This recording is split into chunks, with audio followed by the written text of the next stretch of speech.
Bonjour, bonjour, comment vous allez? Moi je vais bien, on est sur la chaîne Beauté Suprême et moi c'est Félicité pour ceux qui ne me connaissent pas. Je suis contente d'être avec vous ce matin et de partager avec vous l'idée du jour. L'idée du jour dans le sens où je me pose pas mal de questions, je discute avec un certain nombre de personnes, disons, et beaucoup plus avec les mamans célibataires parce que sur ma chaîne, nous parlons beaucoup difficultés des mères célibataires et la vie qu'elles ont et tout le reste.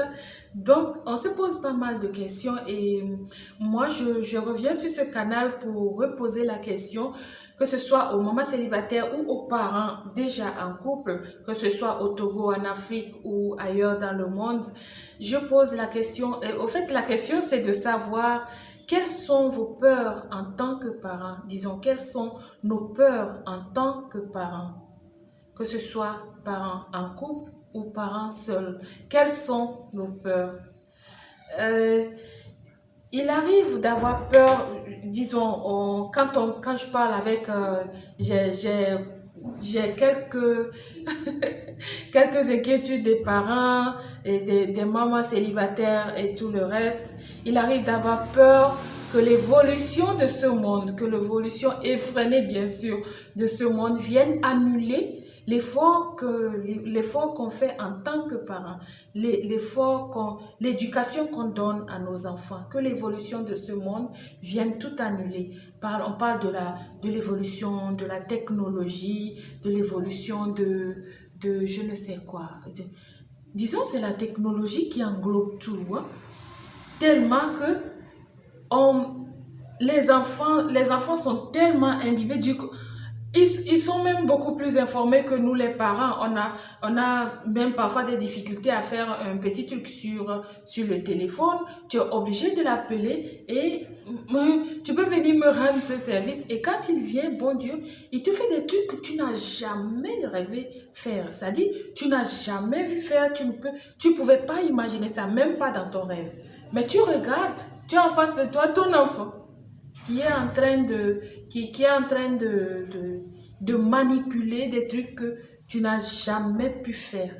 Voilà. Il te trouve des solutions en 2, 3 secondes. Et toi, tu as passé, disons, une journée, 2 jours, 3 jours même, des semaines à chercher la solution. Voilà, c'est ça la peur. Ça, c'est le côté positif de la chose. Maintenant, on peut avoir un côté négatif du moment où cette technologie, l'évolution de cette technologie met des informations qui dépassent parfois l'entendement des enfants et ils veulent imiter, ils veulent faire, ils veulent aussi parce qu'ils ont vu faire, tout le monde le fait, ils veulent le faire, ils veulent voir comment ça se passe. Mais très souvent, ils le font à notre insu. On n'est pas là pour voir, on n'est pas là pour les suivre parce que aussi on n'est pas là dans leur vie, on n'est pas présent, on ne discute pas, on ne parle pas, on est parfois très absent, on est absent pendant des années dans leur vie. Et on se retrouve face à une réalité où dos au mur, on ne sait plus quoi faire parce que c'est déjà foutu. Est-ce que ça vous arrive d'y penser? Et si oui, comment est-ce que vous pensez remédier à ce petit truc-là? Euh, il arrive aussi au moment, disons, il arrive aussi de penser au manque, d'avoir peur du manque plutôt. Il arrive d'avoir peur du manque pour nos enfants. Parce que, disons, ce sont des enfants, ils n'ont pas demandé à venir. On les a fait venir, alors il faut assumer. On assume, ils ont des droits, c'est vrai aussi qu'ils ont des devoirs, des petits devoirs bien sûr, parce qu'ils sont encore des enfants, mais ils ont des droits. Ces droits, nous sommes censés remplir ne serait-ce que le minimum pour qu'ils se sentent vraiment heureux. On est en Afrique ici, on court du matin au soir, on n'a pas le temps à ça, juste leur donner à manger et tout le reste, mais je pense qu'il faut vraiment, si nous avons ces peurs-là, ça veut dire que nous pensons à ne serait-ce qu'une solution. Et qu'est-ce qu'il faut trouver comme solution pour remédier pour calmer cette peur-là en nous. Ensuite, qu'est-ce que j'ai écrit là? La peur de ne pas être de bons parents. Je ne sais pas si ça vous arrive à vous, mais pas mal de mamans se plaignent. J'ai l'impression que je ne suis pas une bonne mère. En tout cas, moi, ça m'est arrivé de penser que je ne suis pas une bonne mère. Je n'ai pas ce qu'il faut pour lui. Je n'arrive même pas parfois à clôturer le mois et vraiment les finances sont serrées, tout est carré. Déjà 2, 3 jours, c'est déjà fini et on ne sait plus à quel ciel se vouer.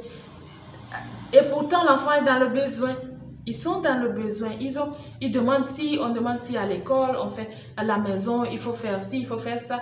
Ça fait que on vit enfermé, on stressé, déprimé parfois, parce qu'on se sent vraiment en dessous de son rôle de parent. Je ne sais pas si ça vous arrive. En tout cas, moi, cela m'est arrivé et ça m'a même rendu malade. Ça m'a même éloigné encore plus de mon enfant parce que je m'enfermais dans mon cocon, je me disais non, c'est pas possible, je déprimais et tout le reste et j'oubliais qu'il fallait, malgré les difficultés, et faire le quoi là, et faire attention à l'existence de mon enfant.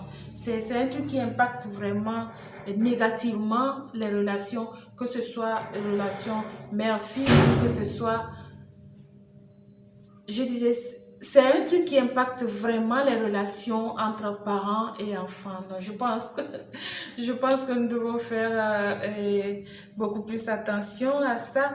Et il y a aussi ce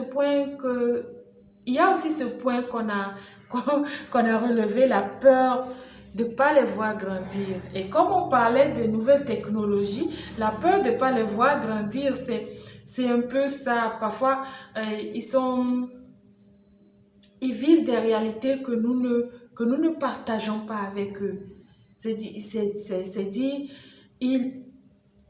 on se retrouve face à la réalité parce qu'on n'a pas su, on n'est pas là quand ils ont besoin de parler, on n'est pas là quand ils posent des questions, on n'a pas le temps pour leur répondre. Ah non, cette question, tu ne dois pas la poser, ce n'est pas une question de ton âge, allez, va te faire voir ailleurs.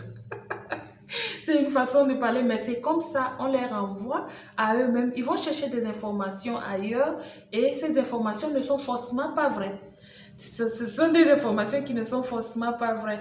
Et ils se mettent dedans, ils vivent la chose. Et quand on se rend compte, c'est déjà passé.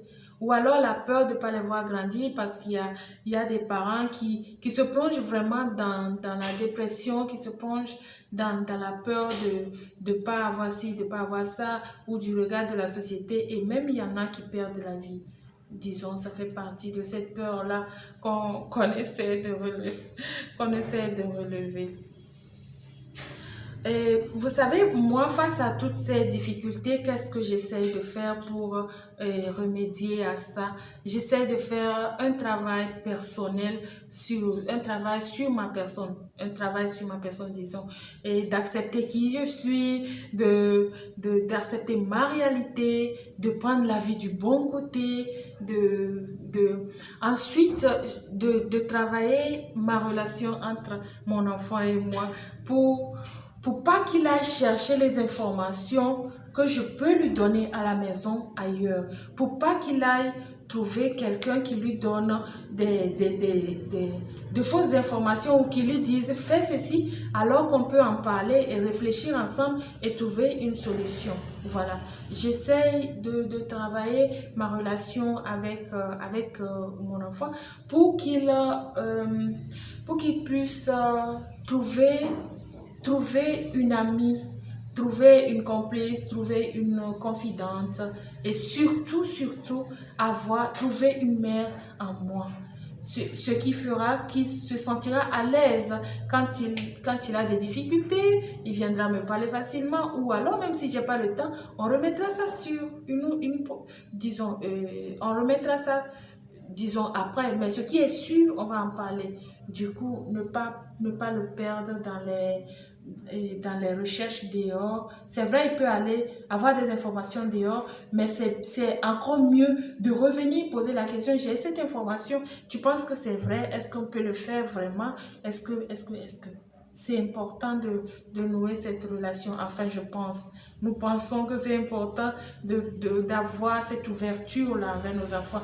Bien que nous passions nos journées à courir, à aller revenir, c'est bien quand même de trouver un temps, ne serait-ce que, pas forcément dans la journée, mais la semaine, je sais pas moi, le week-end, je sais pas, sortir, pas forcément pour aller dans un endroit VIP, même marcher dans le quartier, ça fait déjà quelque chose qui marque les enfants, qui leur met en confiance. Ah, c'est mon parent, je discute avec lui et tout le reste, je sais pas, je peux aller poser la question. Bon, ça fait quand il a une information, il revient forcément, il se dit, ah, ça, je dois aller vérifier ça avec papa ou maman avant de mettre en pratique.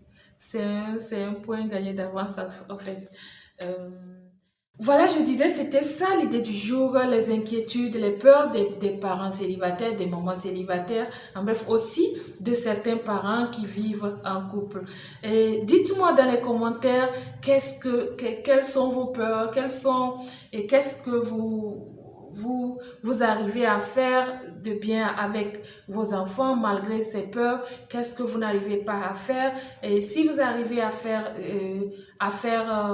si vous arrivez à bien entretenir vos relations entre vos enfants et vous, dites-nous comment vous vous prenez, comment vous arrivez à le faire, et si vous vous êtes rendu compte que non, c'est vraiment quelque chose de perdu d'avance parce que vous n'avez pas le temps. Est-ce que vous pensez améliorer votre relation avec vos enfants? Si oui, comment est-ce que vous comptez vous prendre?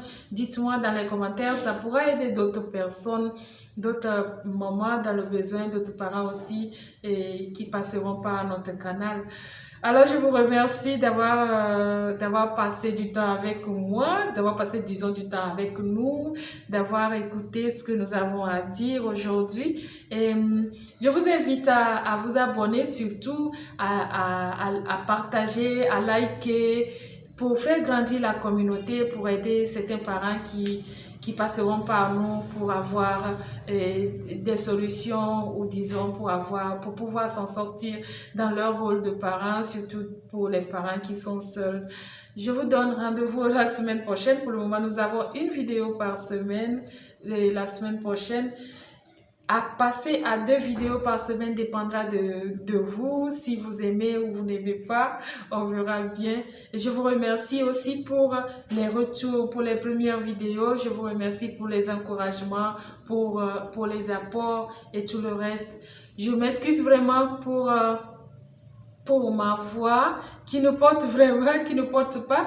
Je suis en train de faire des efforts pour améliorer tout ça et aussi pour le bruit que nous avons. J'habite vraiment à proximité, je n'ai pas un studio.